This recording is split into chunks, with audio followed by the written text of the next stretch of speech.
Buenas tardes, ¿me escuchan? Bueno, qué gran placer. Para mí, como siempre digo, dar inicio a un curso es un mimo en el corazón de todos aquellos los profesionales de enfermería que decidimos capacitarnos. Así que, para quienes no me conocen, mi nombre es María Rosa López, soy la directora de la licenciatura a distancia de Barceló, y he dedicado mayormente mi tiempo a la gestión en instituciones privadas y en este momento dedicada a la docencia junto con la UBA, la KS y la Barceló. Pero dando inicio a este curso tan importante de manejo de la quimioterapia, tengo el honor de presentarles, para quienes no conocen, a la licenciada Pérez Varga Patricia. Es muy amplio su currículum, pero bueno, algunos datos les voy a dar. Ella es coordinadora del curso de enfermería de trasplante, manejo de quimioterapia y etapas en preparación en organizaciones, es coordinadora de posgrado en hematología de la Sociedad Argentina, es ayudante de docente del posgrado de enfermería en hematología de la Sociedad, representa ni más ni menos que la Argentina en el Grupo Latinoamericano de Trasplante, y coordina también su comisión de adultos en la Sociedad Argentina de Hematología, miembro del Comité de Docencia en Fundaleu. Bueno, tiene una amplia trayectoria, pero lo más importante para mí, al menos, es que es mi amiga. Y esto no hay ningún título que llene más el corazón que la amistad. Así que yo, en nombre, como directora junto con Patricia, les doy la bienvenida y le voy a dar la palabra a Patricia.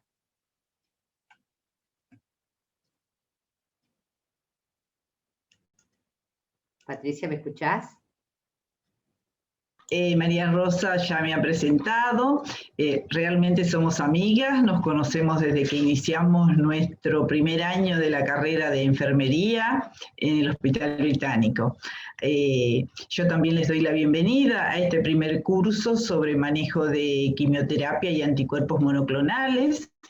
Y debido a que el rol de la enfermera que maneja quimioterapia y anticuerpos monoclonales tiene un rol muy fundamental, debido a que si se comete algún error en alguna de las etapas de la manipulación de estos medicamentos peligrosos, pueden llegar a ser fatales para el paciente y muchas veces con consecuencias sumamente graves para los profesionales de la salud que lo están manipulando.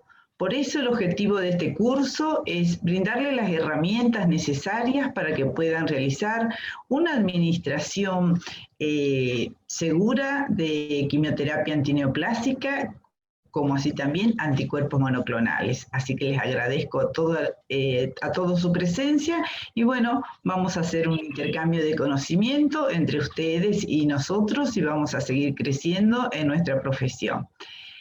Ahora vamos a comenzar con la primera clase. La licenciada Mercedes Sánchez nos va a hablar sobre la introducción de la quimioterapia, así que Mercedes ahora se va a presentar. Ahí está. Hola, buenas tardes a todos. Bueno, yo soy la licenciada especialista en oncología Mercedes Sánchez. Me gradué de la especialidad en oncología en la Universidad Austral el año pasado y también hice el curso de la Sociedad Argentina de Hematología hace bastantes años. No era licenciada todavía, así que no contó como un curso superior nada más. En este momento me encuentro ejerciendo mis funciones en el Hospital Militar Regional Paraná, en la provincia de Entre Ríos. Así que bueno, espero que les sea útil, primero que todo, bueno, bienvenidos a este curso, espero que les sea útil nuestra clase. Como coordinación, digamos, como organizamos con el curso, las preguntas las vamos a hacer al final, ¿sí? Así podemos responderlos más tranquilos y no estamos por ahí entorpeciendo la clase, ¿sí? Sí, si me das unos minutitos antes que inicies, Merce, les voy a dar algunas recomendaciones a los fines simplemente organizativos. Yo les voy a poner ahora en el chat esta información. tienen que dar el presente. Nosotros tenemos un registro del presente porque tiene un cumplimiento porcentual para la elaboración de las actas y poder emitir los certificados, así que les pido que den en el chat el presente. Vamos a solicitar que tengan silenciados los micrófonos para así no evitamos que tenga interferencia. Igual nosotros estamos atentos, si algo sucede, lo silenciamos. Las preguntas, como dijo Mercedes, las vamos a hacer al final para optimizar los tiempos, y les voy a poner en el chat el área administrativa, se lo voy a recordar, y el área académica, para que si tienen dudas o consultas las puedan hacer. La inscripción del curso está abierta hasta el próximo día 10, así que quienes quieran sumarse, con muchísimo gusto los vamos a estar esperando. Seguramente todos han recibido ya el instructivo de cómo ingresar al Classroom, así que el que no, lo vamos a volver a enviar, no hay ningún problema. Y tenemos un grupo de WhatsApp, considerando que es uno de los medios de comunicación de mayor agilidad en este momento, así que también les voy a poner en el chat para que ustedes puedan ingresar y unirse al grupo, y el que no puede, nos puede solicitar, que nosotros lo podemos hacer. Bueno, muchísimas gracias, y Mercedes, todo tuyo, podés compartir tu pantalla si querés, o Patricia, no sé quién va a compartir. No, la comparto yo. Perfecto. Muchas gracias.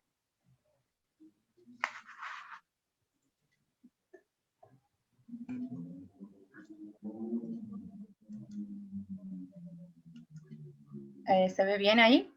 Perfecto.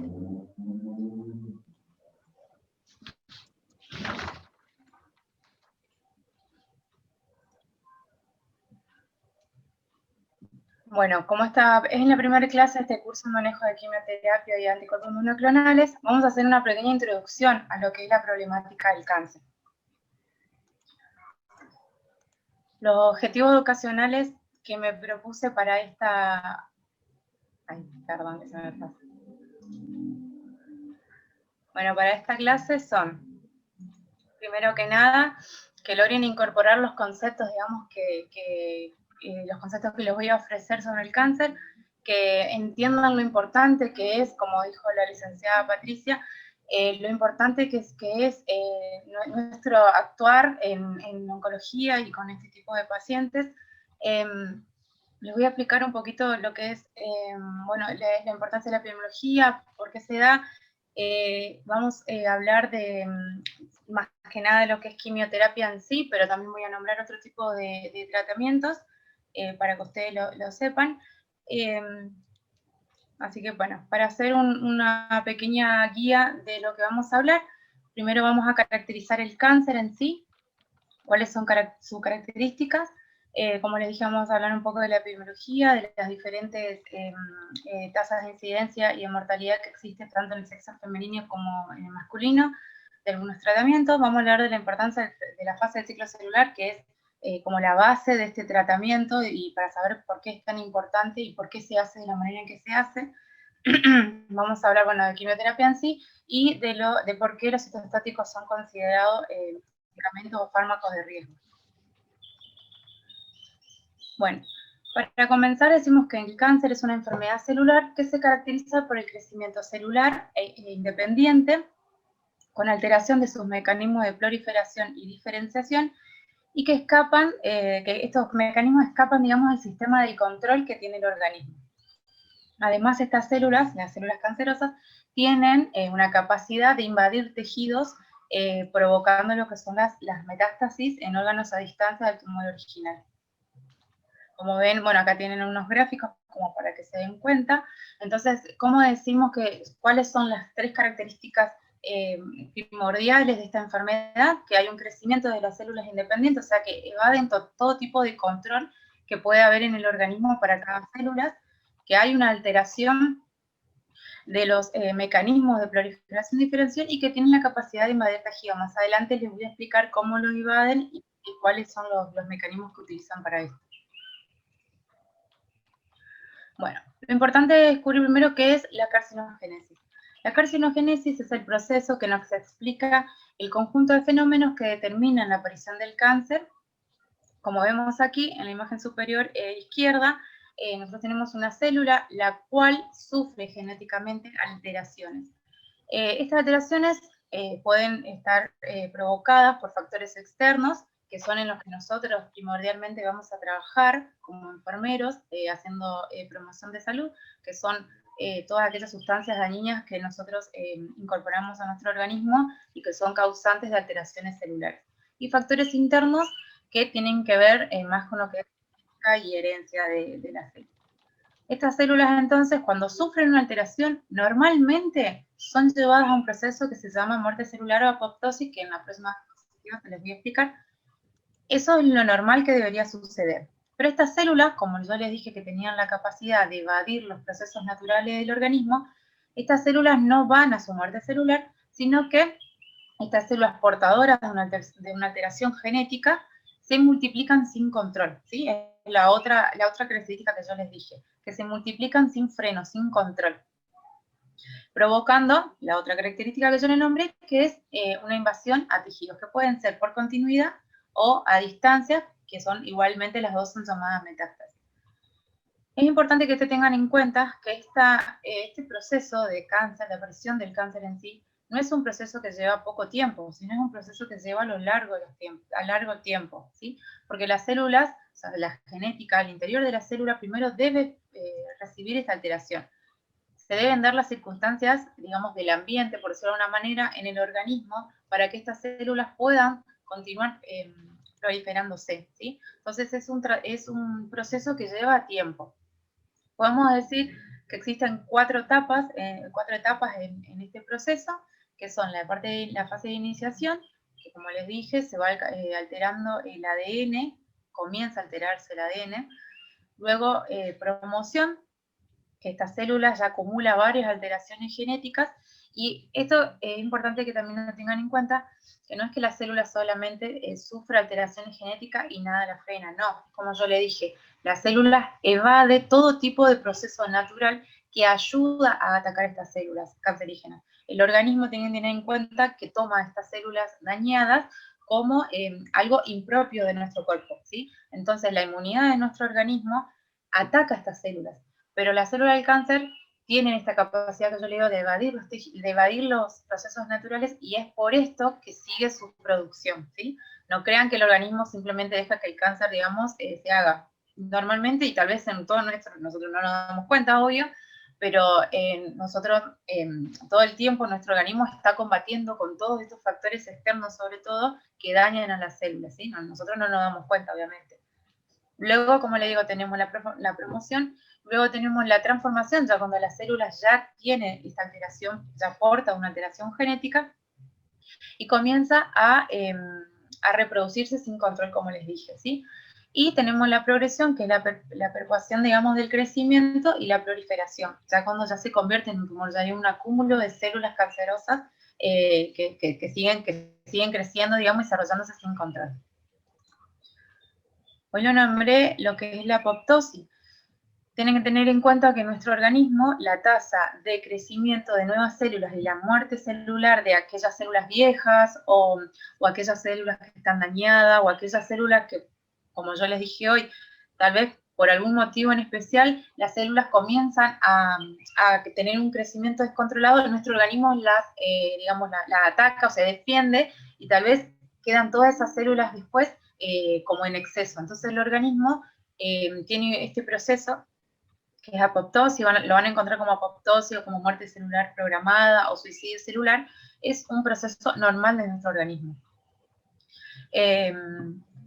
Bueno, esta alteración da, como les dije, el crecimiento descontrolado y la pérdida de habilidad. Eso tienen que tener en cuenta, que la célula lo que hace es que pierde la habilidad de conducirse a la apoptosis, pero a la vez genera la capacidad de evadir este proceso. Entonces, como les dije, es un mecanismo mediante el cual el organismo, o sea, es un proceso, un mecanismo que es normal y que está dado por células controladas genéticamente, ¿sí? Todo está dado por medio de las señalizaciones de células, señales celulares. Acá, como ven un poquito en la imagen, como para que tengan una gráfica de cómo sucede, nosotros tenemos una célula que, como les dije, es un proceso normal, con señales celulares controladas genéticamente. las células que van a apoptosis porque están dañadas, porque son viejas o porque están en exceso, se presentan, digamos, o se las toma para que tengan, digamos, que sean procesadas por este mecanismo. La cromatina comienza a condensarse, o sea que comienza a hacerse como más gelificada, como más blanda, por así decirlo. Luego la membrana va sufriendo una coagulación, como una granulación, perdón, como ven acá. La célula es destruida, ¿sí? Se condensa tanto el núcleo y demás, y la célula se colapsa y se destruye. Una vez que esta célula está destruida, todas las partículas que surgen del citoplasma y del núcleo y de todas las organelas de las células son fagocitadas por los fagocitos, ¿sí? Ahí es cuando termina la muerte, cuando termina el ciclo, digamos, o el ciclo de la muerte celular de las células. Tienen que tener en cuenta, más adelante les voy a decir, que todas las células del organismo sufren muerte celular todo el tiempo. ¿Cuál es la diferencia? Que las células cancerosas evaden este proceso, ¿sí? Por eso es que se desarrollan células y van formando tumores. Para hablar un poco en sí de lo que son las características de la célula del cáncer, tenemos que tener en cuenta que nosotros tenemos las células que son normales, ¿sí? Cada tejido de nuestro organismo tiene sus células que son morfológicamente y funcionalmente iguales entre ellas, ¿sí? Ya sea de la piel, del tracto digestivo, de lo que son uñas, de lo que son cabellos. En todo nuestro organismo tenemos las células y estas células son distintas. Depende de qué zona o en qué lugar de nuestro organismo están, las células son distintas, pero entre ellas son similares, ¿sí? Entonces, lo que pasa como característica de la célula del cáncer son que se van modificando, ¿sí? Acá tienen una imagen donde ven lo que serían las células normales, algunas, y lo que serían las células cuando están con una especie de displasia. Displasia, ¿qué quiere decir? Esta diferenciación, ¿sí? Es cuando las células se diferencian una de otra, ya sea porque los núcleos varían, hay células que tienen más núcleo que otras, ¿sí? Una vez que ya están con este daño o esta alteración genética, pueden modificarse en su función, en su morfología, en su estructura, y a la vez sucede que cuando pasa esto de lo que les explicaba, que más adelante igual lo voy a explicar mejor, pero esto de que hay la célula del cáncer se evade en otros tejidos, lo que hay es células que, por ejemplo, células que son, por decirle, de tracto digestivo o de las células pulmonares, el tejido pulmonar, son encontradas en otra parte del organismo. Esos son los que cuando se habla de que las células están diferenciadas o no. Nosotros encontramos células que no tienen que estar ahí. Esas son cuando evaden otros órganos del organismo. Entonces decimos que las células del cáncer tienen una autosuficiencia en las señales de crecimiento, porque crecen sin control, insensibilidad a las señales inhibitorias del crecimiento, o sea, por un lado, tienen muchas señales para crecer, pero evaden las señales que inhiben, o sea, que ya no tienen que crecer más, esas señales son las que evaden. Evaden además la apoptosis, entonces crecen y crecen o se desarrollan sin control. Hay un potencial replicativo limitado, la misma célula vuelve a generar más células, ¿sí? Como saben, en el ciclo celular, lo voy a explicar más adelante también, de una célula nosotros obtenemos dos células. Bueno, siguen esta replicación de estas células alteradas, se replican sin control. Hay una angiogenia mantenida que es cuando del mismo tumor se van generando nuevos vasos para que se alimente este tumor. Eso es todo el tiempo. Como les dije, hay capacidad para invadir y para provocar metástasis y defectos en la reparación del ADN. Bueno, el crecimiento tumoral, que ahora le voy a explicar, se puede dar de dos maneras de crecimiento tumoral. Puede ser por una propagación local, donde nosotros tenemos este acúmulo de células, como ven acá en la imagen, ¿sí? Tenemos un tumor que ya está formado. Acá, como ven, ya tiene la angiogénesis, como les expliqué, ¿sí? Los pequeños vasos que el tumor va tomando para alimentarse del organismo y seguir creciendo, ¿sí? Y a la vez, este pequeño tumor, cuando hace invasión local, ¿qué quiere decir? Que anida, podemos decir, como para que se hagan una imagen gráfica, el tumor anida, invade el tejido, ¿sí? Y si hay un tejido al lado, digamos, también lo va a invadir. Esa sería una invasión local, que es por continuidad, ¿sí? Luego, este mismo tumor obviamente sigue creciendo, le queda pequeño el espacio que tiene o el ambiente que tiene, sigue creciendo, y esta angiogénesis que les expliqué, que son los mismos vasos que el tumor, por medio de señalizaciones a los vasos cercanos, digamos que provoca conexiones, se va a extravasar en el torrente sanguíneo, y es cuando hablamos de una propagación a distancia que por medio del torrente sanguíneo, células de este tumor original o tumor primario van digamos, por medio de la circulación van a ser llevados a otros órganos o a otros tejidos, ¿sí? A otros tejidos.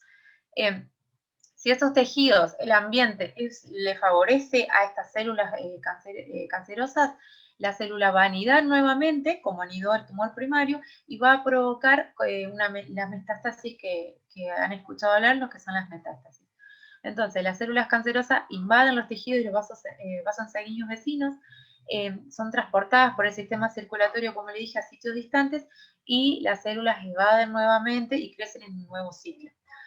Como les dije cuando les expliqué lo que era la carcinogénesis, es importante que ustedes sepan que, como les dije hoy, esto no es un proceso que se da a corto plazo, ¿sí? Es un proceso que, si bien el cáncer es una patología que crece rápidamente, digamos, en el organismo, este proceso lleva su tiempo. Y puede ser que en este proceso de tiempo, nuestro mismo organismo haya querido o haya ya, con suerte, digamos, haya podido evadir el cáncer anteriormente, ¿sí? Bueno, ahora tengo problemas otra vez con la compu, que se me pasa. Quiere ir directamente a epidemiología, evidentemente. Se resiste, Merce. Se resiste, no quiere llegar a la epidemia, no sé por qué. Bueno, como para seguir explicándole un poquito más cómo se da esto del cáncer. No quiero. A ver si me queda. No, se me pasa.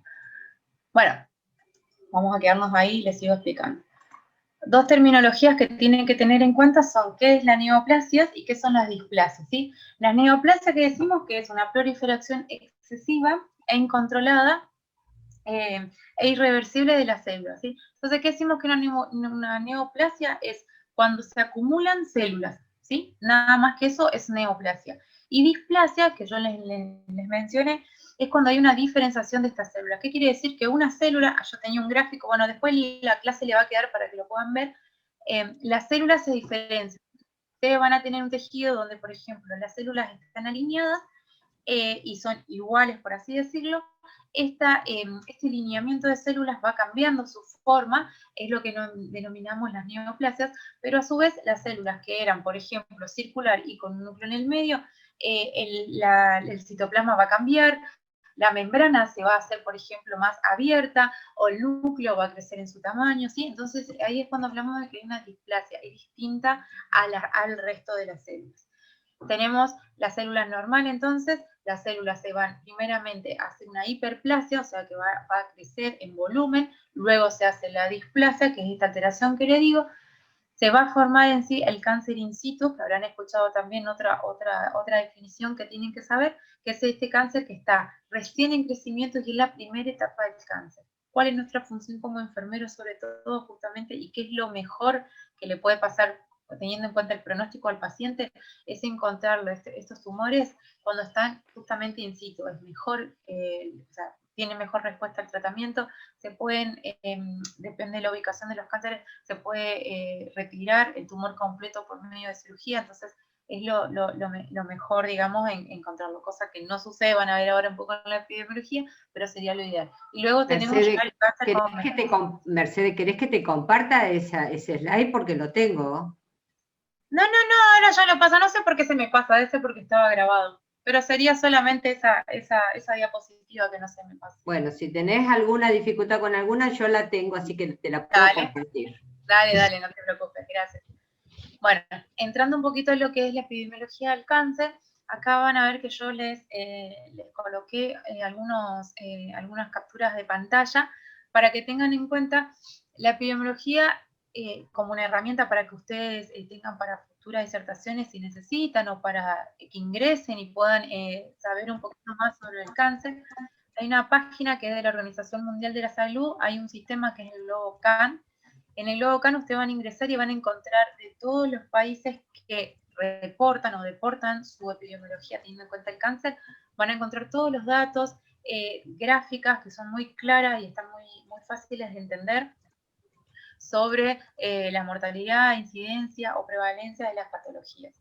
Nosotros en Argentina tenemos el Instituto Nacional del Cáncer, que además de ayudar, que depende del Ministerio de Salud, que además obviamente de propiciar, digamos, de colaborador, por así decirlo, porque son los que manejan más lo que son estadísticas en cáncer y demás en Argentina, ellos en la propia página también tienen estas estadísticas que si ustedes ven son las mismas del Globo CAN, ¿sí? Se hacen, en el Globo CAN figura del 2020 estadística, la página del Ministerio de Salud aún están las estadísticas anteriores del 2018.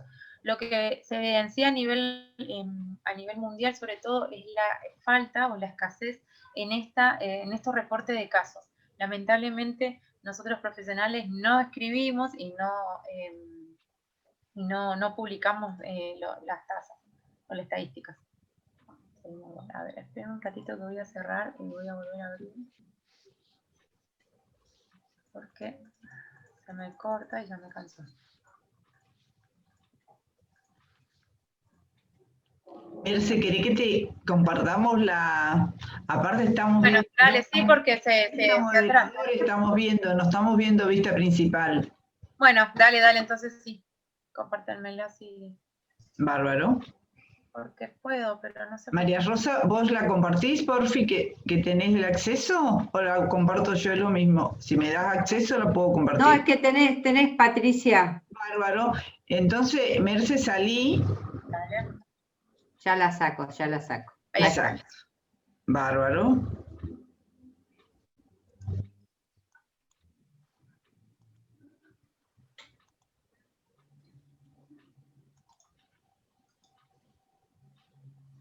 Avísenme cuando ya la ven a la... Ya se ve. Sí, se ve. Bueno, voy pasando hasta donde me digas.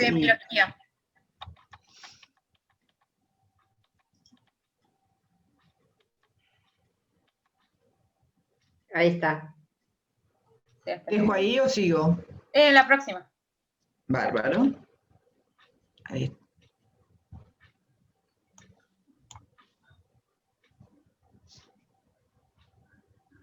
Había una antes, me parece. Sí, había una. Bueno, como les dije ahí en esa página de GloboCan, de ahí yo saqué mi información, lo que tenemos es que, por ejemplo, el cáncer es la segunda causa principal de mortalidad en las Américas, sobre todo. Se diagnostican unos 3,8 millones de casos y unos 1,4 millones de personas que mueren por esta enfermedad. Para que tengan más o menos una idea, los cánceres que tienen mayor características, digamos, a nivel mundial son los cánceres, primeramente el de mama, de pulmón, de estómago, de hígado y de colon. Es importante tener en cuenta que la mayoría de los casos, sí, se habla, o por lo menos en esta página lo que habla la Organización Mundial de la Salud, que son casi el 70% de las muertes, sobre todo, se registran en países que están subdesarrollados, ¿sí? Y que de este 70%, el 30% son prevenibles.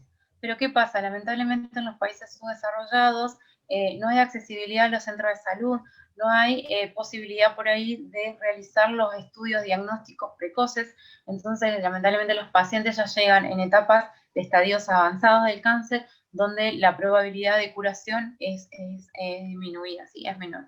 Entonces, teniendo en cuenta un poquito lo que es la epidemiología, decimos que en los países desarrollados el cáncer tiene que ver con la longevidad, digamos, de las personas, con los nuevos avances que hay a nivel salud, ¿sí? Los nuevos avances tecnológicos y de tratamiento, los pacientes, digamos, las personas viven más tiempo, entonces el cáncer en ellos se asocia a lo que es el envejecimiento normal del organismo y de las células.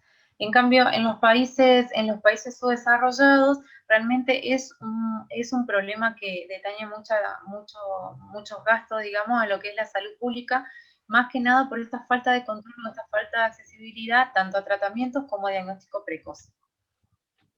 Teniendo en cuenta un poquito lo que es incidencia y mortalidad en hombres, como ven en esta imagen, estas imágenes son sacadas de Globocam, como les dije.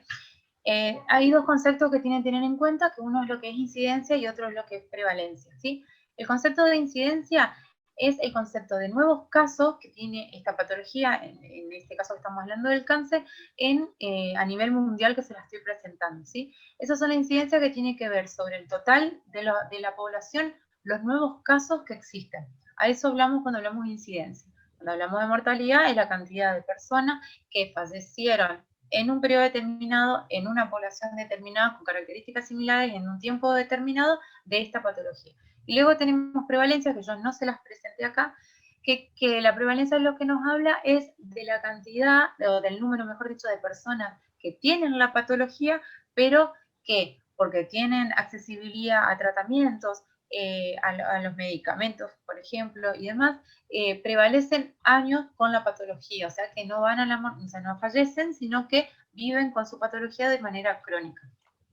Para que vean un poquito, en la incidencia en hombres, mundialmente el cáncer que más evidenciamos es el cáncer de próstata, ¿sí? Como lo ven acá en verde, seguido por el cáncer de pulmón.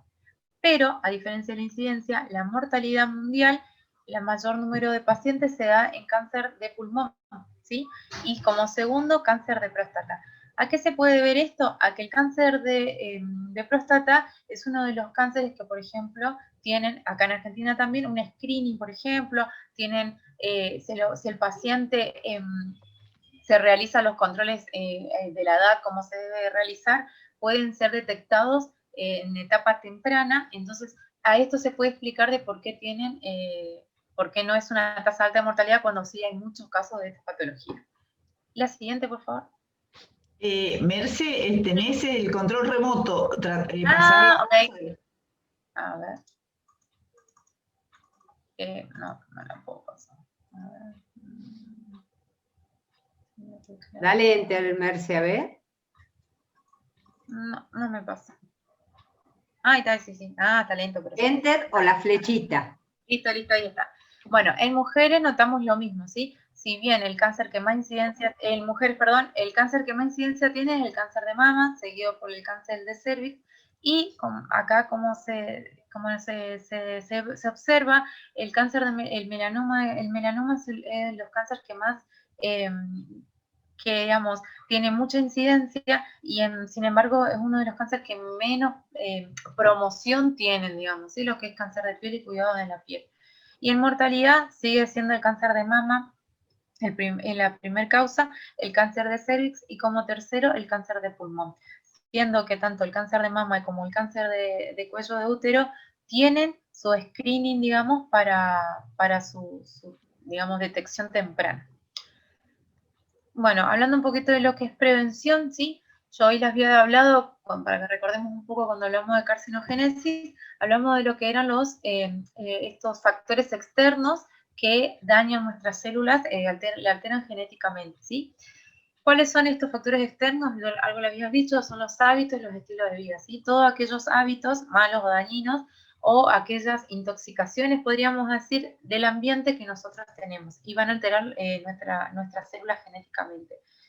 Obviamente que acá donde más nosotros tenemos que hacer nuestro trabajo como promoción de la salud y prevención de la enfermedad, modificando estos malos hábitos o modificando estos factores.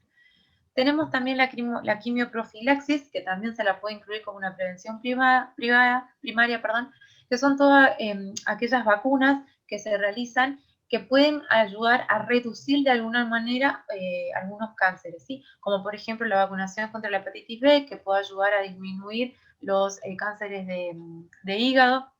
La vacunación que ahora tenemos en el calendario, que es nacional y obligatorio de todas las niñas, y ahora también están incluidos los niños de 11 años, la vacuna contra la HPV para la prevención de los cánceres de cuello uterino sobre todo. Antes era solamente para las niñas y ahora también es para los niños, como para ayudar, digamos, en esta prevención primaria a los cánceres, que como vieron, las tasas son muy altas.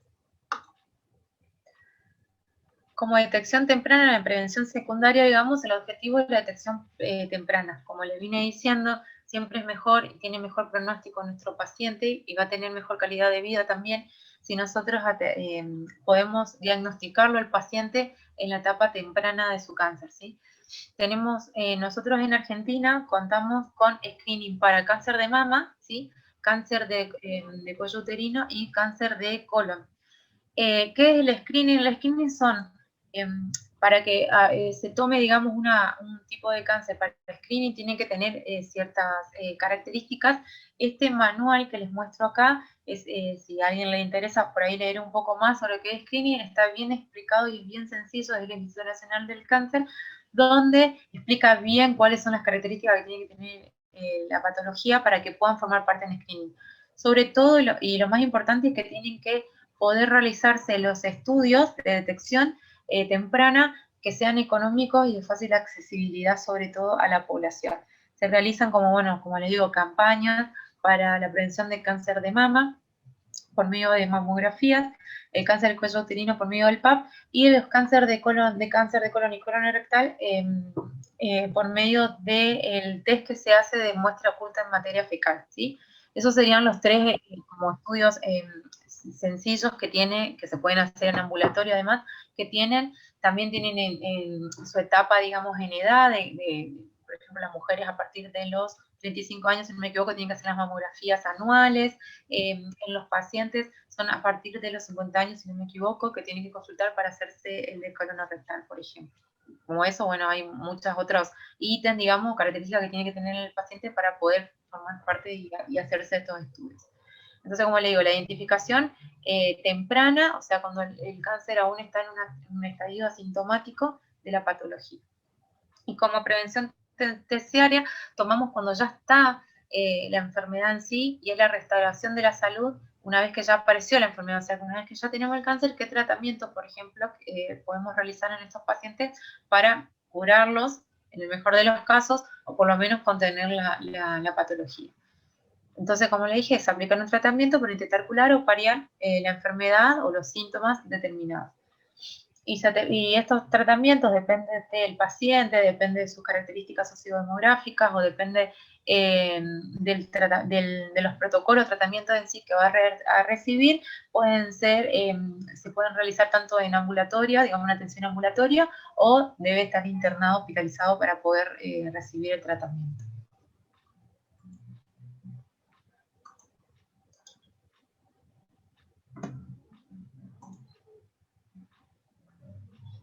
Bueno, como les dije, hay múltiples tratamientos para el cáncer. Tenemos la cirugía, quimioterapia, radioterapia, hormonoterapia, bioterapia, inmunoterapia. Hay muchas. La elección del tratamiento depende del tipo de cáncer que tenga el paciente y el estadio, sobre todo, en que está la patología. Con la cirugía, como algunos objetivos simples, obviamente, mucho más se puede hablar de cada tratamiento, pero en la cirugía podemos decir que es renovar la masa tumoral que existe, ¿sí? Lo que hace entonces la cirugía es remover el tumor. En quimioterapia, la quimioterapia va a actuar en el ADN de las células de rápido crecimiento en las diferentes fases del ciclo celular.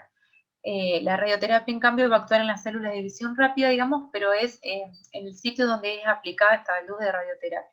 Las hormonoterapias van a inhibir el crecimiento y la sobrevida de las células con las células que tienen receptores de hormonas, digamos, en su membrana, que son sobre todo lo que son cáncer de mama y cáncer de próstata. Y bioterapia y inmunoterapia son tratamientos que restauran o intensifican, podríamos decir, la capacidad del sistema inmune del organismo para combatir este cáncer, ¿sí? Más adelante igual van a tener otras clases donde se les va a explicar, pero nosotros vamos a hacer hincapié en lo que es la quimioterapia.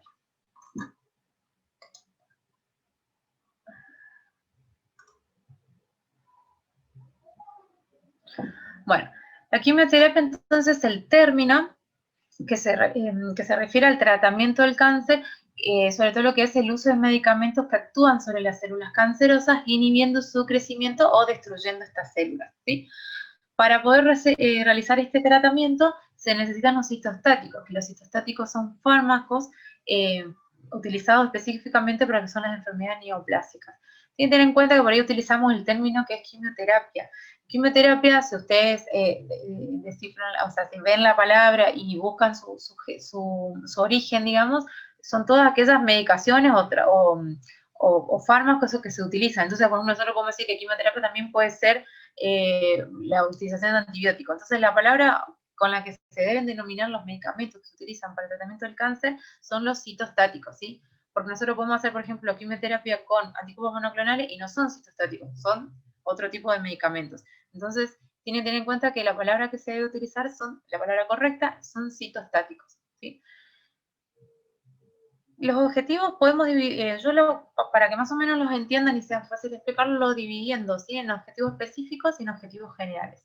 Teniendo en cuenta lo que son la administración de citostáticos como objetivo general, el objetivo sí es detener el crecimiento del cáncer, va a ser, el objetivo va a ser curar a este paciente, ¿sí? Sobre todo, como les vuelvo a repetir, si el paciente es diagnosticado en una etapa temprana de su patología.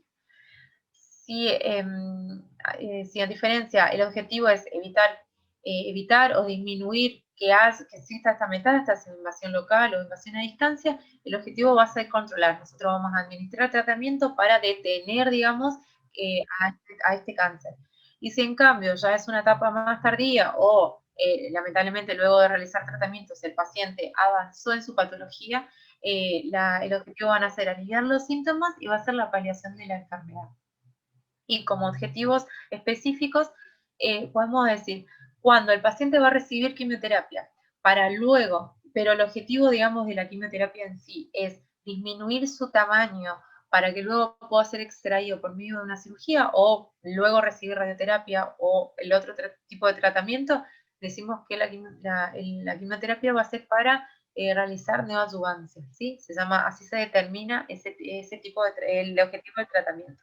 Si en cambio el paciente primero se le hizo se extirpó el tumor por medio de cirugía, por ejemplo, y luego, porque el protocolo lo determina o porque el médico lo determina, se administra quimioterapia en un proceso más corto, tal vez, en menos ciclo y demás, para evitar si es que ya hay alguna célula en el torrente sanguíneo, alguna célula que ya invadió un tejido en pequeña cantidad y no se observa, como para prevenir estas metástasis, se administra tratamiento con el objetivo de hacer una adyuvancia. Y si no, bueno, ya se realiza la inducción cuando se va a hacer el tratamiento directamente del paciente. Me voy a pasar. Los mecanismos de acción de los citostáticos entonces son destruir la célula tumoral, impedir la división celular, ¿sí? de estas células, como dije, que tienen un crecimiento incontrolable, es impedir esta división, realizar la apoptosis, que no puedo realizar el organismo de forma programada y sola, detener la división celular, y impedir el crecimiento de los vasos sanguíneos, como lo expliqué, que las células cancerosas tienen la capacidad de enviar señalizaciones a los vasos cercanos, haciendo el proceso de angiogénesis. Entonces, lo que hace también la célula, lo que puede hacer también el citostático es destruir estos vasos sanguíneos. Entonces, los mecanismos de acción son variados, depende del tratamiento, depende del paciente, de la patología, de qué etapa de la enfermedad se encuentra, es lo que vamos a hacer con la célula tumoral nosotros, o el objetivo que se va a buscar. ¿Por qué yo le había dicho con la guía que íbamos a hablar de lo que eran los citostáticos y por qué los citostáticos eran considerados como droga peligrosa? Hay muchísimos, después en el Classroom le voy a dejar más investigaciones. Más adelante también van a tener clases sobre bioseguridad en la manipulación, pero ¿por qué por qué se los determina o se les denomina droga peligrosa? Porque esta medicación puede provocar mutagénesis, teratogénesis, toxicidad hacia los órganos que han tenido contacto con la droga, inhibición de la fertilidad y la carciogénesis en el organismo. Pero ¿por qué es importante que ustedes tengan este concepto? Porque yo siempre digo de la forma fácil para que lo entiendan, todas aquellas alteraciones que la medicación provoca en el paciente también nos puede provocar a nosotros, ¿sí? La diferencia obviamente es que el paciente es un paciente que está enfermo y que está recibiendo la medicación para tratar su enfermedad. Nosotros no tenemos por qué estar expuestos a estas drogas. Es por esto que, como le dije, más adelante van a recibir una clase de bioseguridad. los cuidados con esta droga es peligrosa en todo el proceso, digamos, de la manipulación de la misma, tanto sea en la parte de acumulación, digamos, de las drogas en la farmacia, cuando se preparan, digamos, en las soluciones para infundir al paciente, en el transporte del centro de mezcla al OFI o a la habitación del paciente, cuando se infunde al paciente el tratamiento y luego lo que es la eliminación de excretas, ¿sí? En todo el proceso. Sí existe, o sea, sí es verdad que hay en algunas partes del proceso donde uno está más expuesto, sobre todo en lo que es en la preparación de las drogas, ¿sí? Lo que no quita que en todo el proceso nosotros nos tengamos que cuidar. Bueno, ahora estoy teniendo problemas otra vez.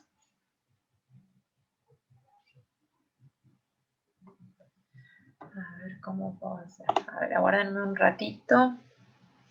Me quedé acá. Me parece que como las clases están grabadas, cuesta que pase.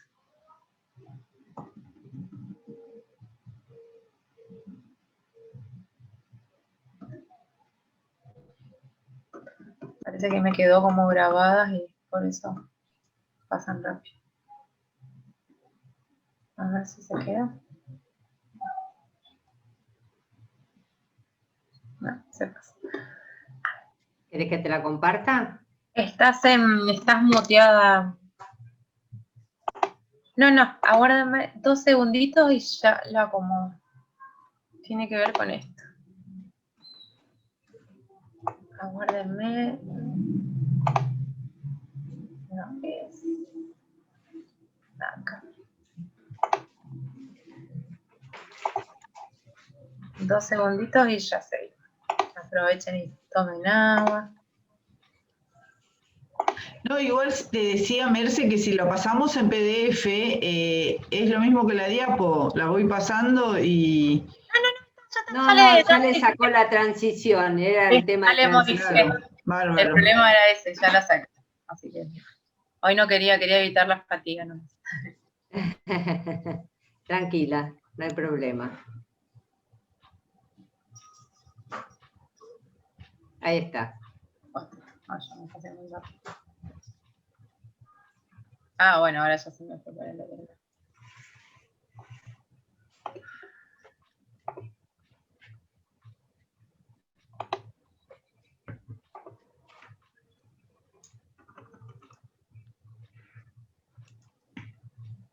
Ahí está.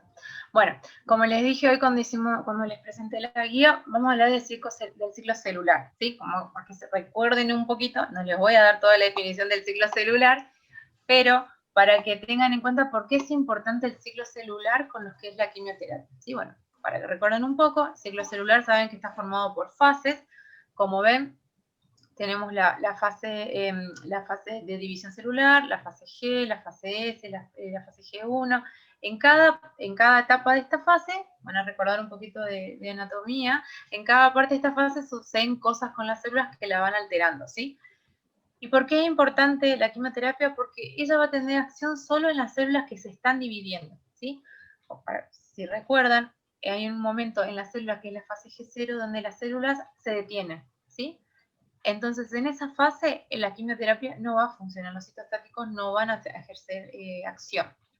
Por esto, que es importante, y a base de esto es donde se planifican la administración, ¿sí? Los protocolos de administración, los horarios y los ciclos de las quimioterapias, ¿sí? Del tratamiento.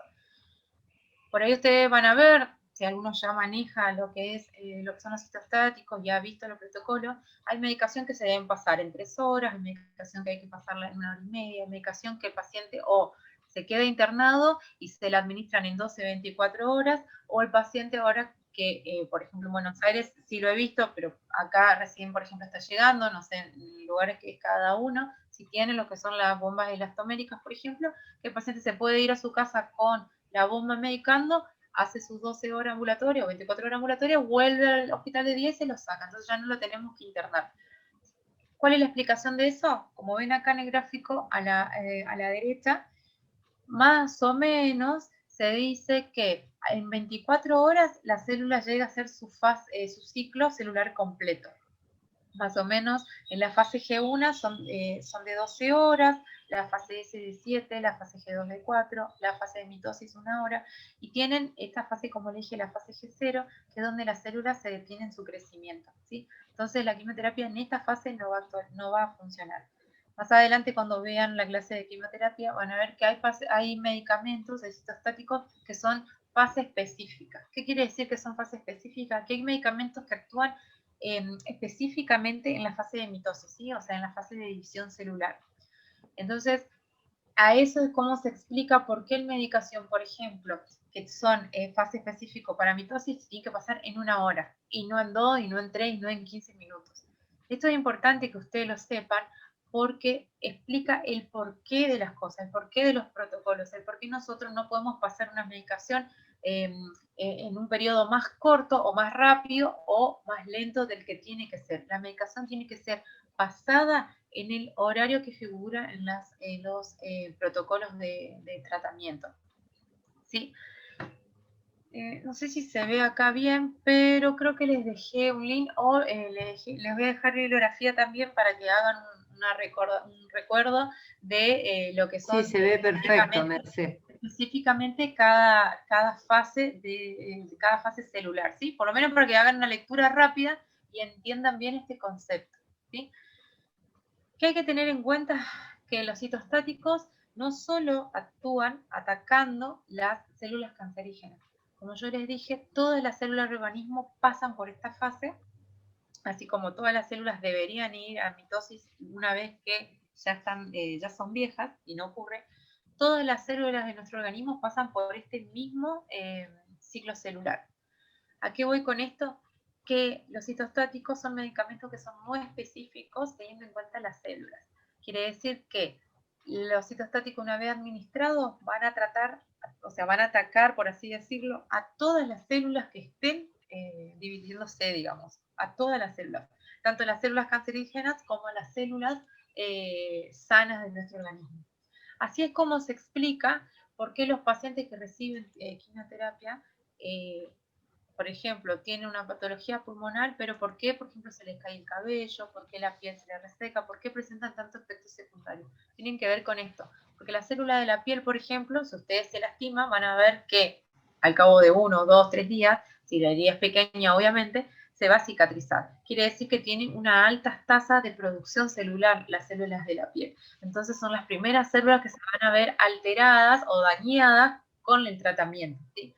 Entonces, bueno, como la mayoría de los fármacos, si bien ayudan en una cosa, lamentablemente todavía no se ha encontrado citostáticos que actúen siendo específicos. Sí existen otros tipos de tratamientos que a lo largo del curso lo van a ir aprendiendo, que sí actúan a nivel más específico, generando menos efectos secundarios en el paciente.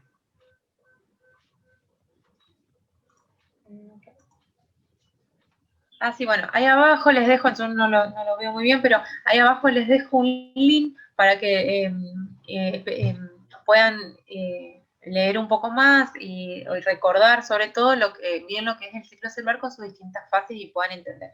Pero ¿qué es lo importante de esto? Que la quimioterapia va a tener acción en las células que se están dividiendo o que están en actividad, no en las células que están en fase 0.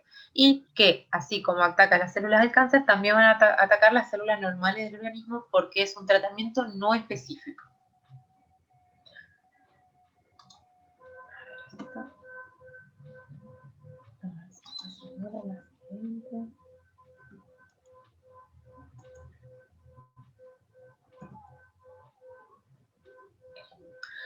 Bueno, solamente para nombrarles cuáles son las vías de administración de los citostáticos, tenemos la vía oral, que puede ser por medio de cápsulas o grajías que vienen, la vía intravenosa, que es la que por ahí más nosotros como enfermeros tenemos implicancia, la vía intramuscular, la vía subcutánea, también hay muchos tratamientos que se pueden hacer subcutáneos, la vía antiarterial, la vía intratecal y la vía tópica, ¿sí?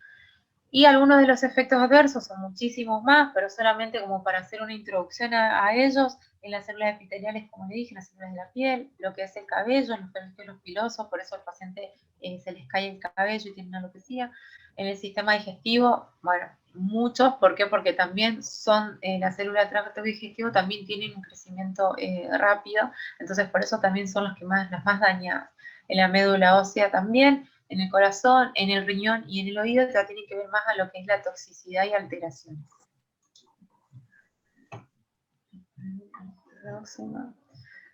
Y teniendo en cuenta las vías de administración, quería hablarles un poquito de lo que es la vía intratecal, porque después les va a servir también para un taller que tienen. Y lo que es, otra vez, lo que es la barrera,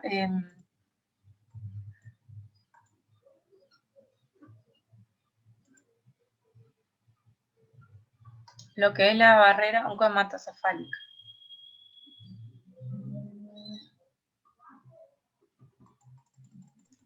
Mercé, ¿Sí? si salí de la presentación y te posicionás, para no empezar de cero, posicionate en la diapo que querés y andá a la copita de abajo, más que la presentación de arriba. Sí, no, es que la copita de abajo es la que no veo, por eso estoy haciendo así. Debe ser por la pantalla. No la veo por la pantalla. A ver si puedo. No la veo por la pantalla. Me ocupa el margen inferior. Sí, no la llego a ver. Bueno, ahora en un ¿Querés ratito. que te la comparta yo? A ver si vos podés. Perdón que ella tiene el control de la computadora. Disculpen los alumnos, pero Sí. si hacemos el PDF vas a ver. Dame la oportunidad que te comparto y es lo mismo. Es la última diapositiva esta ya. La que sigue ya. Así que no te preocupes, ya llego a la última y ya. Como quieras, si no te la comparto yo, Merce. Estamos de renegar. Esa ya llegamos a la última. Ya es la última, sí.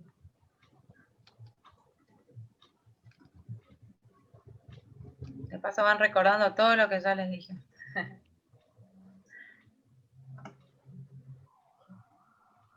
Bueno, teniendo en cuenta la barrera hematoencefálica que les dije, la barrera hematoencefálica es una red de vasos sanguíneos y tejido que está compuesta, como para que se den una gráfica, por células que están unidas muy estrechamente unas con el otro.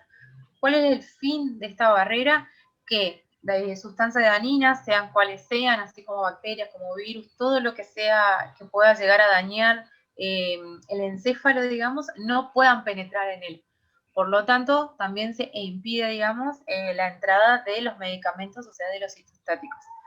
Para que nosotros podamos llegar, porque existen patologías que tienen secuelas a nivel del sistema nervioso central o patologías propias del sistema nervioso central, debemos hacer una perturbación en esta barrera hematoencefálica. ¿Cómo logramos esto? Por el medio de la administración directamente en la médula ósea, digamos, de citostáticos, ¿sí?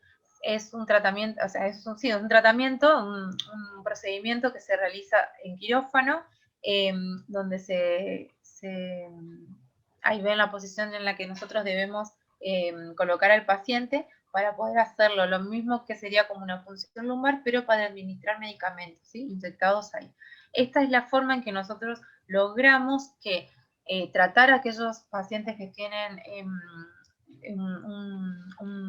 un cáncer, digamos, a nivel del sistema nervioso central, o evitar, de alguna manera, que se lleguen a formar metástasis cerebrales, por ejemplo, ¿sí? ¿Cómo lo hacemos? Por medio de este tipo de tratamiento. Algunas de las medicaciones que se pueden pasar son el metrotexate y la citarabina, como solamente para que lo tengan en cuenta y sepan un poquito más de esto, y por qué se tiene que hacer por función y no por qué no nos sirve solamente, por ejemplo, administrar quimioterapia de manera endovenosa, y por qué hay pacientes que debemos hacerle por medio de intratecal. Vamos a la... Bueno, como para hacer algunas conclusiones, yo les voy a leer de la otra página, de la otra pantalla, porque acá no las puedo leer todas. tener en cuenta sobre todo que el cáncer, como le dije, se caracteriza por 3 aspectos: crecimiento celular independiente, la alteración en los mecanismos de proliferación y diferenciación, y la capacidad de invadir tejidos, ya sea por continuidad o tejidos a distancia. Que la carsogénesis es el proceso, el conjunto de fenómenos que determinan la aparición y desarrollo de un cáncer, y que sobre todo es algo que lleva, un proceso que lleva tiempo en el organismo. Que la apoptosis es un tipo de muerte celular en que una serie de procesos moleculares en la célula conducen a su muerte. Este es un método en el cuerpo que el cuerpo usa para deshacerse de las células innecesarias o normales, y puede estar bloqueado por las células cancerosas. También se llama muerte celular programada, suicidio celular, lo pueden encontrar así. Tengan en cuenta que, como les expliqué, se realiza por medio de señales celulares genéticas, ¿sí? Eso es importante. En los tratamientos existen muchos, y cada vez hay más y mejores tratamientos, más específicos, que causan menos efectos secundarios a los pacientes, que se pueden utilizar estos tratamientos combinados o solos, ¿sí? Quimioterapia con cirugía, o radioterapia y cirugía, o quimioterapia y radioterapia también, y demás. O sea, se pueden aplicar solos o combinados, depende de los protocolos. Y que los objetivos de la aplicación de este tipo de tratamientos, sobre todo, tienen que ver con lo estadio de la patología y del tipo del cáncer. Que los citostáticos son drogas peligrosas por su capacidad de producir alteraciones genéticas. Como les dije, como para que gráficamente lo sepan, todo lo que le puede ocurrir al paciente también nos puede ocurrir a nosotros si no utilizamos las barreras de bioseguridad de la forma correcta y en todos los procesos de la manipulación de las drogas. Y que los tratamientos y los cuidados que administramos a los pacientes deben ser planificados dependiendo de cada paciente. Si bien están protocolizados, ¿sí? Sabemos que al paciente, no sé, al paciente que tiene un cáncer de pulmón estadio 2 de tipo de células pequeñas, por ejemplo, tiene su protocolo. Pero aunque tenga su protocolo, todos nuestros cuidados y nuestra planificación de los cuidados deben ser administrados, depende de cada paciente. Por más que exista un protocolo, como les dije, que nos guiamos por ese protocolo, puede ser que el paciente no tolere la cantidad de droga o la dosis de droga, mejor dicho, que tiene que recibir. Entonces hay que ver cómo ayudarlo. Puede ser que tal dosis le cause muchas náuseas, por ejemplo, a un paciente y al otro no. Entonces siempre hay que tener en cuenta, como siempre nos enseñan, que tenemos que tener en cuenta el paciente, que es uno y es distinto al otro. Por más que la patología, el estadio, la edad y todo sea igual a otra persona, tenemos que planificar nuestros cuidados teniendo en cuenta esas cosas en el paciente. Bueno, eso es todo. Les dejo la bibliografía que utilicé para armar mi clase. A ver si la llevan a ver. Igual la clase les va a quedar, así que pueden leer un poco más. Y bueno, estoy para sus preguntas. Van a encontrar en el Classroom también mi mail, por si después les surgen dudas, y también como me quieren pedir más bibliografía o información, no hay ningún problema, me pueden escribir. Bueno, Merce, muchísimas gracias. Yo en el chat no tengo preguntas, pero si alguien en la sala quiere preguntar algo, puede levantar la mano y le podemos dar la palabra. ¿Alguna duda?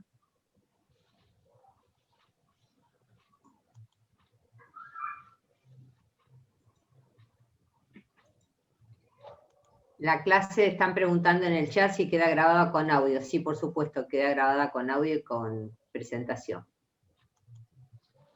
Igual, de todas formas, si después les surgen alguna duda o leyendo la bibliografía tal vez les surjan nuevas dudas, me pueden escribir también por mail, no hay ningún problema, lo contestamos a mí o a Patricia también, no hay ningún drama. También estás en el Classroom como profesora de la clase, así que pueden preguntar ahí y se les contesta, porque quizás la duda de una colega es también la duda de otra, o sea, así se traten de hacer ahí las preguntas y se las respondemos para que les sirva también para todos. Bueno, viendo que no hay preguntas, Patricia, te doy, Merce, mil gracias. Mil gracias, excelente, la verdad, escucharte, entrerriana. Bueno, muchas gracias, y bueno, con los estudiantes nos vemos en el Classroom, ¿sí? Y bueno, y a ustedes dos las veo en la próxima clase. Así es, muchísimas gracias. Gracias a bueno, ustedes. Ahora la segunda parte es el tema de la administración errónea de vincristina. Les he preparado una clase con el video y bueno, después en el Classroom van a tener un ejercicio, pero estaría, si nos da el tiempo, son 30 minutos, podemos hacer participativos y que nos puedan a ver qué reflexión les deja este tema de el video de la vincristina. Así que voy a compartir.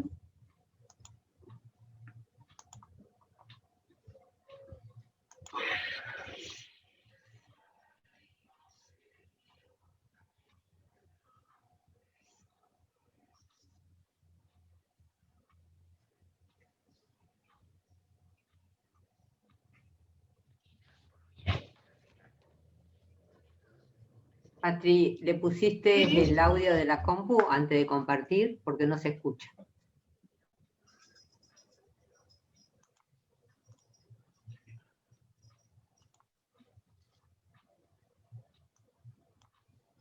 No, Y aprendiendo de ellos, ahora se intenta encontrar un modo de prevenirlos en el futuro.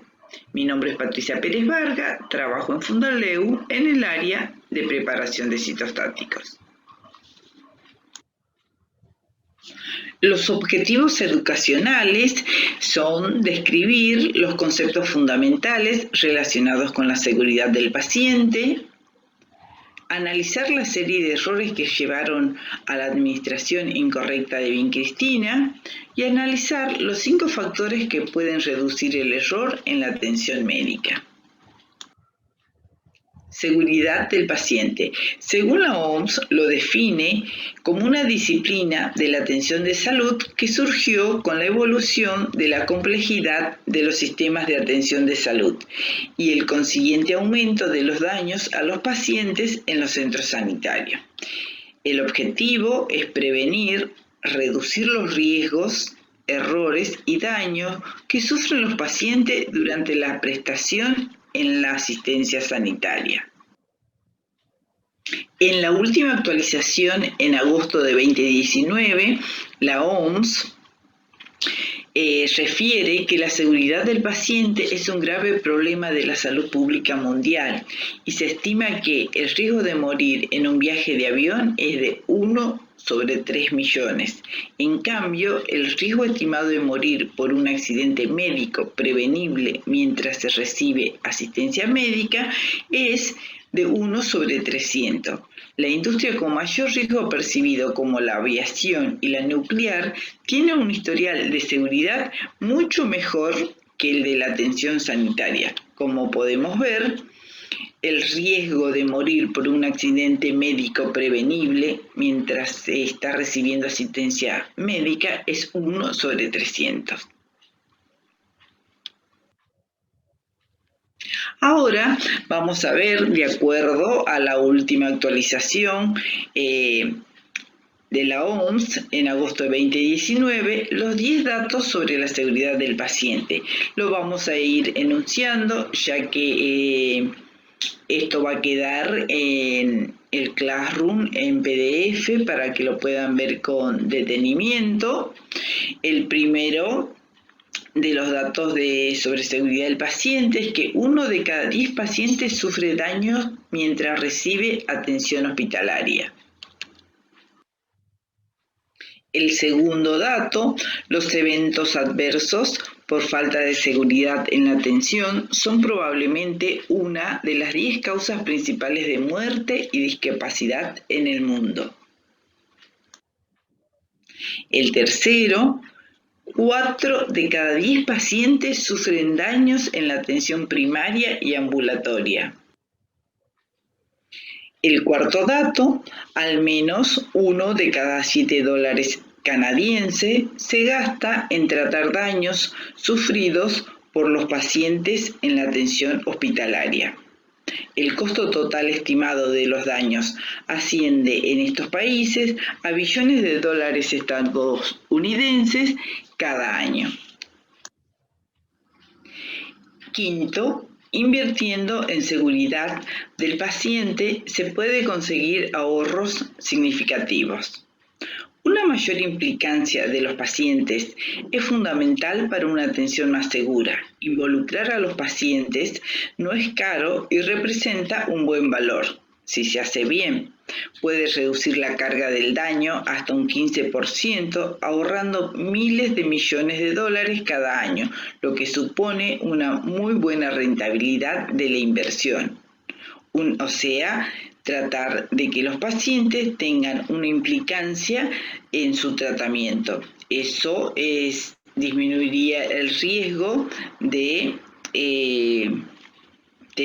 sufrir un daño durante su atención. Sexto, la falta de seguridad en las prácticas de medicación y los errores de medicación causan daños a millones de pacientes y cuestan miles de millones de dólares cada año.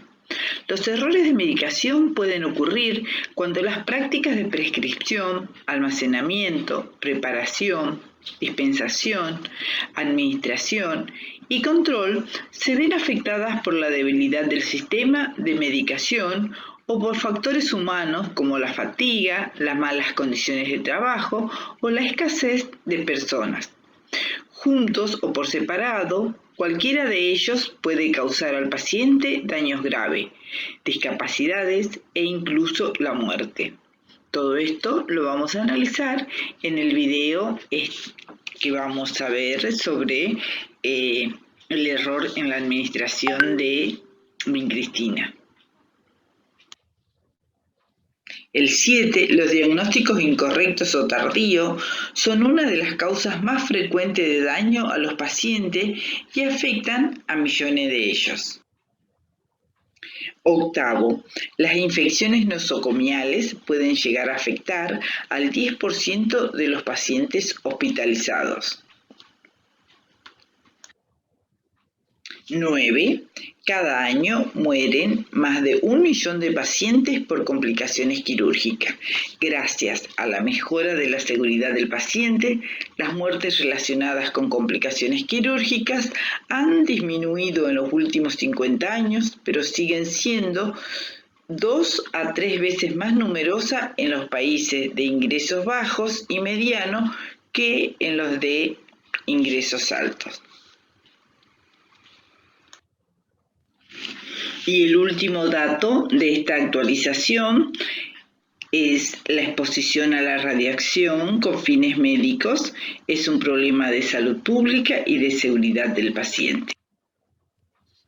Ahora vamos a ver el video aprendiendo del error. Primero vamos a definir qué es un error de medicación. Un error de medicación es cualquier incidente prevenible que puede causar daño al paciente o dé lugar a una utilización inapropiada de los medicamentos. En el análisis de este video, lo primero que nos preguntamos, ¿quién es el responsable de la tragedia? Y responderíamos el Dr. Campbell, quien se equivocó al inyectar la vincristina en la columna del paciente. Pero en realidad fue una cadena de acontecimientos que si se hubiera identificado oportunamente, se podría haber evitado este trágico desenlace. Ahora vamos a ver graficado en el modelo del queso suizo en la producción de accidente. Este es un enfoque para comprender cómo ocurren las fallas en una organización. Los peligros siempre están latentes, pero toda organización tiene un sistema de defensa. Cada rebanada del queso representa una defensa que tiene la organización. En este caso, existían normas y procedimientos operativos estándar. También se hace enfoque en la comunicación y trabajo en equipo. Existían normas sobre el etiquetado correcto, registros médicos precisos, el lugar donde se guarda la medicación de alto riesgo, participación y perspectiva del paciente. Estas fallas activas son cometidas por las personas que están en contacto directo con el paciente o sistema. Y los errores latentes son las fallas en el diseño de la organización y que estaban presentes mucho antes que se produzca el accidente. Por ejemplo, el farmacéutico envió la vincristina junto con el metrotexato, violando la norma de procedimientos operativos estándar. La comunicación y trabajo efectivo también fue violada, ya que había sobrecarga de trabajo, la comunicación no era muy buena. En el registro correcto y etiquetado del medicamento, todo lo que podía haber ido mal fue realmente mal. Por eso, los huecos estos que se muestran en la rebanada del queso son las fallas de la organización. Y cuando estas fallas se alinean, se produce el error, que en este caso es un error irreversible y fatal. Vamos a analizar los 5 factores que, de haberse cumplido, podrían haber evitado este error en la administración de la medicación con un final fatal. El primero es el cumplimiento de normas y procedimientos operativos estándar. Garantizar una formación válida y actualizada. Comunicación y trabajo en equipo eficaz entre trabajadores de la salud o del equipo de trabajo. Etiquetado correcto de medicamentos y registros médicos precisos. Participación y perspectiva del paciente. Y las conclusiones. En el primer factor podemos observar que no se cumplieron las directrices y procedimientos normatizados de trabajo para este procedimiento de una punción intratecal. Además, el farmacéutico envió la vincristina junto con el metrotexato, violando la norma de mantener separados 2 medicamentos potencialmente letales. Uno de los múltiples factores que puede haber llevado a violar esta norma se encuentra la presión laboral y la estructura administrativa jerarquizada.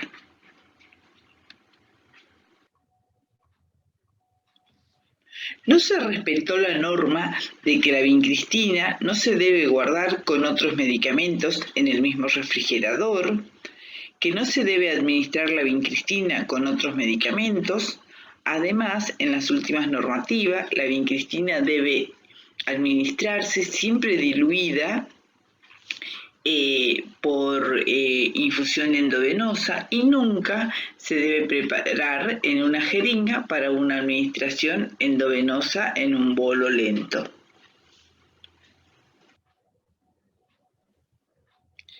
En el segundo factor, que es garantizar una formación válida y actualizada, se requiere la presencia de una enfermera profesional, especialista en quimioterapias y que la administración del medicamento sea en una sala especial.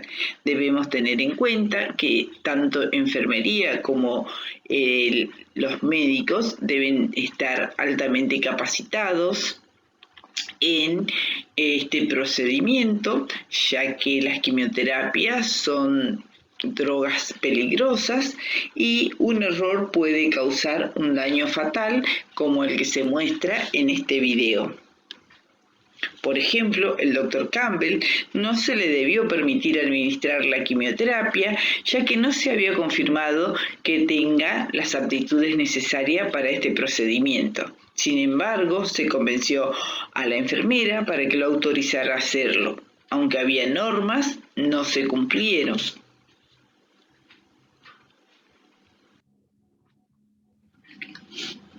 En el tercer factor, que es la comunicación y trabajo en equipo eficaz entre los trabajadores de salud, vemos que la comunicación fue ineficaz y el mal trabajo en equipo son causas importantes de acontecimientos adversos y aumentan el riesgo de error para los pacientes, como ha sido demostrado en este video. También hubo fallas en la comunicación, sobrecarga de trabajo y también hubo fallas en la formación teórica y práctica entre el equipo de salud que atendía a la señora Hughes.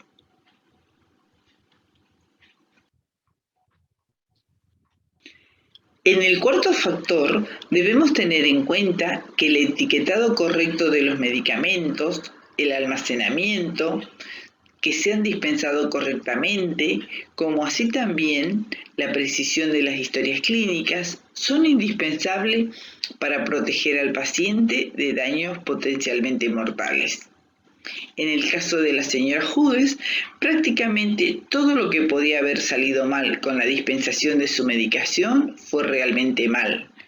La cadena de errores comenzó mucho antes de que se administrara el medicamento equivocado. No se impidió que se guarde el metrotexato y vincristina en el mismo lugar. El etiquetado no era diferente al tratarse de distintas vías. El metrotexato era intratecal, la vincristina era endovenoso y por lo que pudimos ver estaban etiquetados en formas iguales.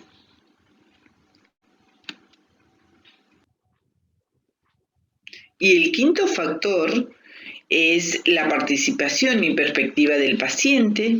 Los pacientes son a menudo los menos implicados en su tratamiento. En el caso de la señora Hughes, podría haber dado cuenta de que se le estaba administrando la medicación incorrecta. Es responsabilidad del hospital este procedimiento, pero si hubiera participado activamente en su tratamiento, podría haber evitado este trágico desenlace.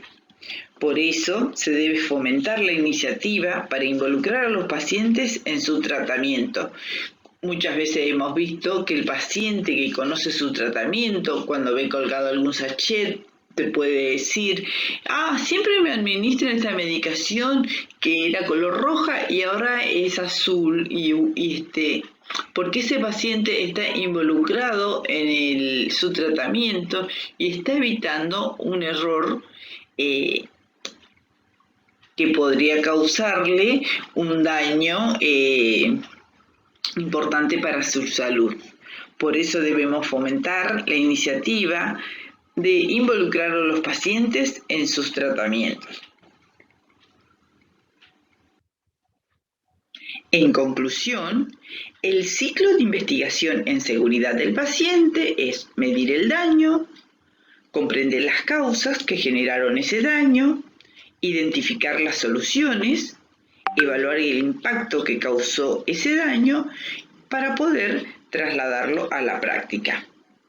Las estrategias de actuación es analizarlos y aprender sobre los mismos, identificando el suceso, reparando el daño, buscando los factores que llevaron al error en el sistema de salud para rediseñarlo en función de este análisis, teniendo en cuenta, como les dije al comienzo, que estudiando los errores y aprendiendo de ellos, se intenta encontrar un modo de prevenirlos en el futuro.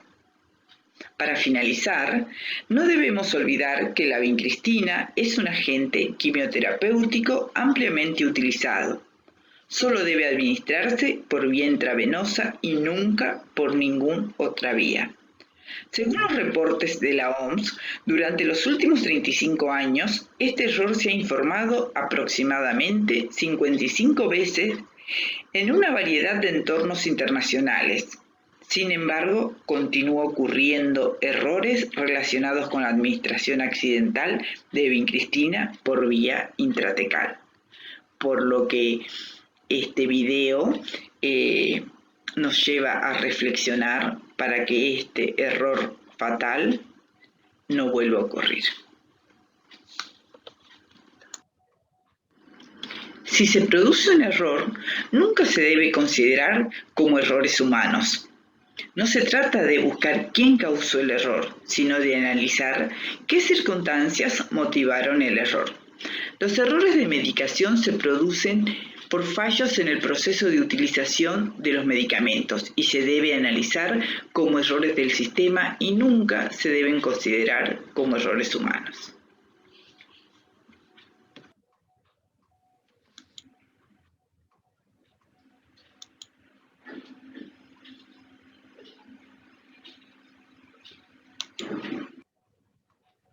Muchas gracias por su atención.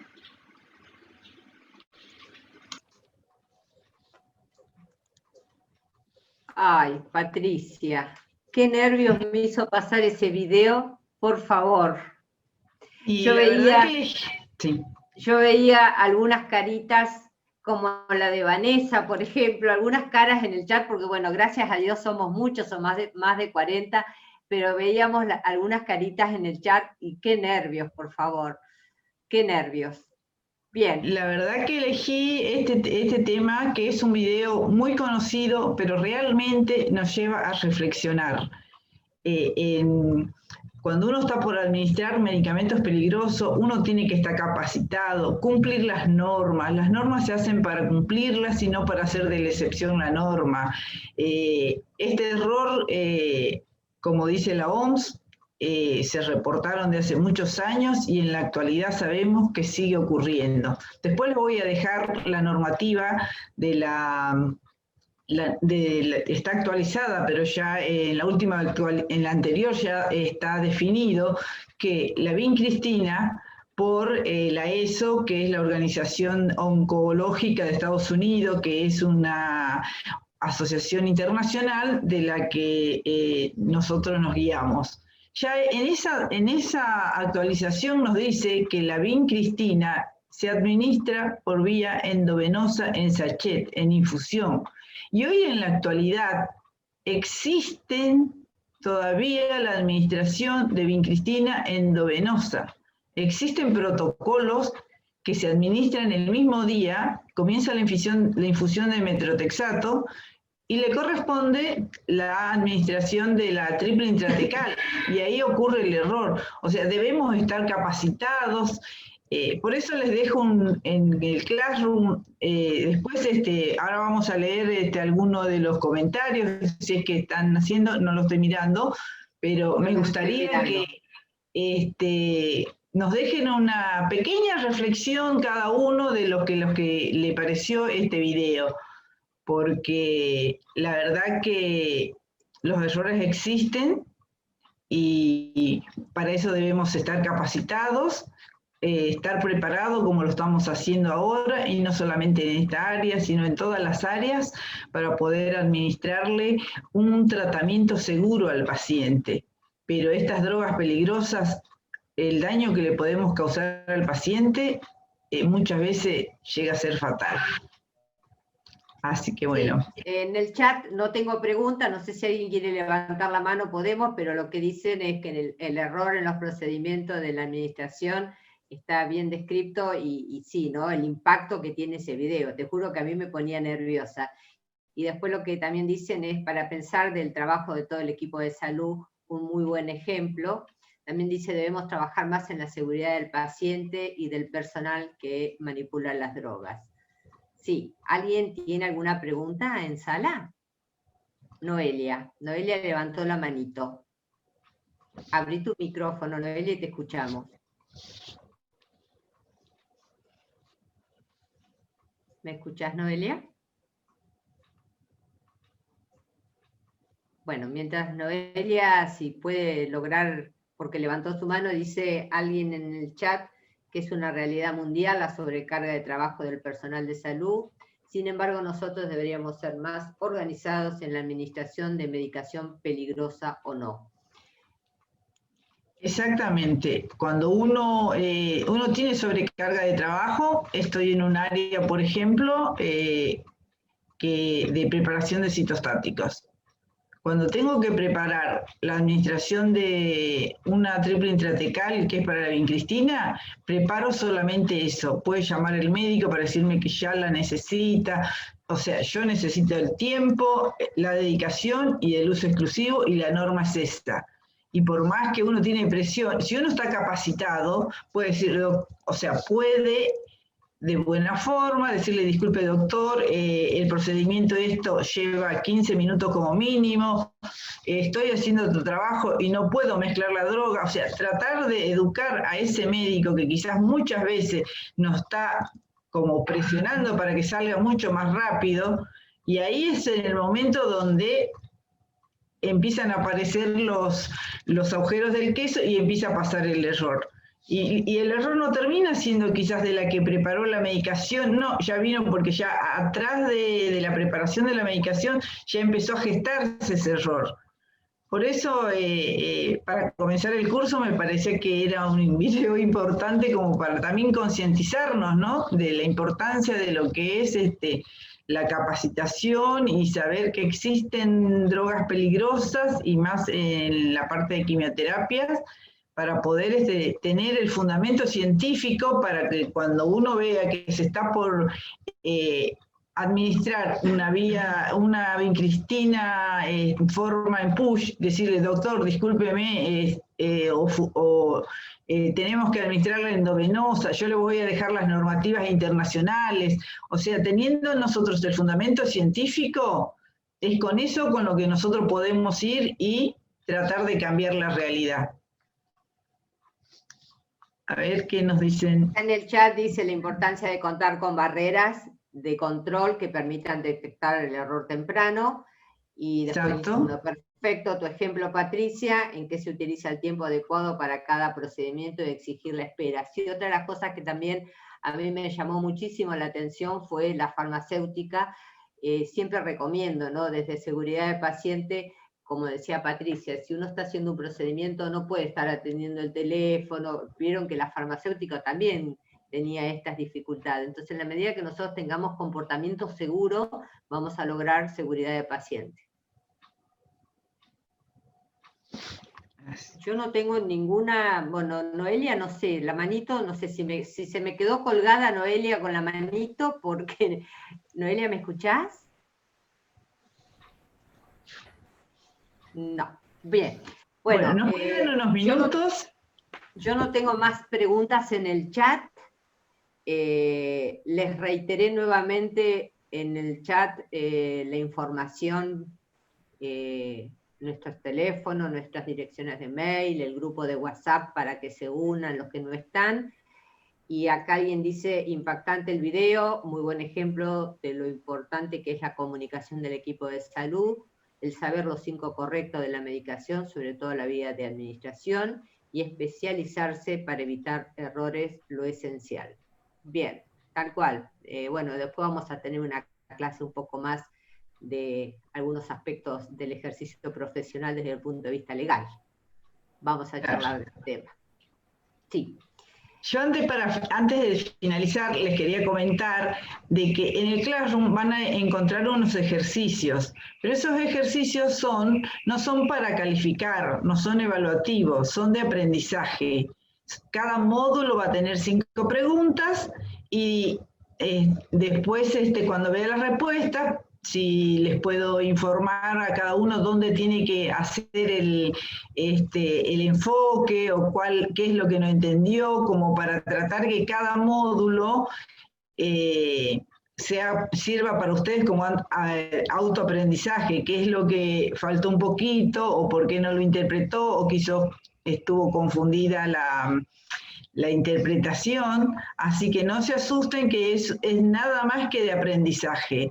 Y después, con respecto al Classroom, es muy intuitivo, pero si no pueden, les cuesta un poco, estamos acá para ayudarlo, para hacerles otros instructivos, como para que puedan lograr usarlo, porque es una herramienta muy completa y de fácil comunicación para cuando se desarrollan estos tipos de clases. Para mí, nada más. Le agradezco nuevamente a todos por haber confiado en nosotras para realizar este curso. Al equipo docente. A mí me encantó. Si bien yo hice oncohematología hace muchos años, todos los días se aprende algo nuevo. Acá están agradeciendo, excelente la disertación. Hoy algunos de ustedes tuvieron dificultad para ingresar en el Zoom o tendrán dificultad para el Classroom. Anímense, miren el chat del WhatsApp, porque la realidad, como siempre digo, el chat está, el WhatsApp está para sacarnos dudas, para ayudarnos, no tengan miedo. No crean que están haciendo una pregunta insignificante, no, para nada. Una pregunta mía puede ser muy útil para el resto, somos más de 40. esperemos que seamos más la próxima clase, porque la inscripción sigue abierta hasta el 10, pero si tienen alguna dificultad y no se animan en el chat, bueno, no hay problema, nos escriben en privado que nosotros los vamos a ayudar, no hay ningún inconveniente. Hoy yo le escribí a algunos de ustedes vía privado para no molestar en el chat. Yo les voy a mandar inclusive para aquellos que yo tengo tantos cursos, que por tantos cursos tengo tantos grupos. Hoy voy a compartir con ustedes cómo hacer para que no les baje la información y les ocupe espacio en su celular. Para el que sabe, fantástico, y el que no sabe lo va a poder implementar en todos los grupos que ustedes tengan. Porque siempre digo que de todos los cursos yo no cierro los grupos de WhatsApp porque es un medio de comunicación y de ayudarnos entre colegas. La próxima clase, sí, ya un poco más acentuado todos los que estamos, nos vamos a presentar, porque tenemos gente de muchos lugares, tenemos de Mendoza, tenemos de Salta, tenemos de Entre Ríos, tenemos gente de Corrientes, así que la verdad que para mí es un gran placer. Yo felicito a ambas disertantes, tanto a Mercedes como a Patri, y bueno, nada, a mí no me gusta terminar los Zoom así, simplemente decirle chau, hasta el próximo jueves. Siempre les voy a estar compartiendo algún video, algo como para decirles chau y que no sea un chau frío, como siempre digo. Así que nada, ¿qué decirles? Para mí me encantó la clase y bueno, como siempre digo, todos los días uno aprende algo nuevo. Así que yo me voy a despedir. Y el que quiere salir puede salir, y el que quiere escuchar el video puede escuchar el video hasta que finalice. Nos vemos el próximo jueves. Comparto la pantalla y nos despedimos.